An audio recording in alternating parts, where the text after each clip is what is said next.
PDIP menilai, pemerintahan Presiden Joko Widodo lebih cenderung sistem pemilu proporsional terbuka, atau coblos calon legislatif tetap berlaku pada pemilu mendatang. Sekretaris Jenderal PDIP, Hasto Kristianto menyebut, perbedaan ini sebagai hal yang lumrah dan PDIP pun memahami perbedaan sikap pemerintah itu. Perbedaan dalam cara pandang, harus dilihat sebagai bagian dari iklim demokrasi.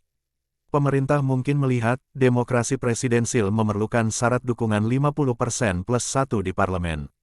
Sehingga kami bisa memahami sikap pemerintah, ujar Hasto di kantor DPC PDIP Kota Bandung, seperti dikutip dari siaran pers, Jumat tanggal 27 Januari tahun 2023.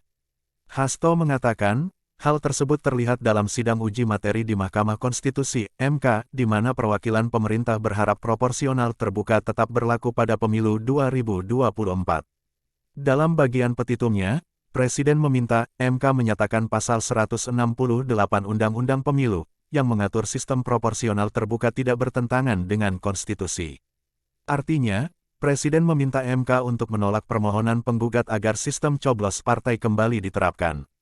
Sejauh ini dari 9 fraksi di DPR, PDIP merupakan satu-satunya yang mendukung penerapan kembali sistem proporsional tertutup atau coblos parpol. Sementara itu, 8 fraksi lainnya mulai dari Golkar, Gerindra, Nasdem, PKB, PAN, PKS, Demokrat, dan PPP menolak wacana tersebut. Meski begitu, Hasto optimistis, MK akan tetap mengambil keputusan uji material tidak berdasar pada opini kebanyakan orang.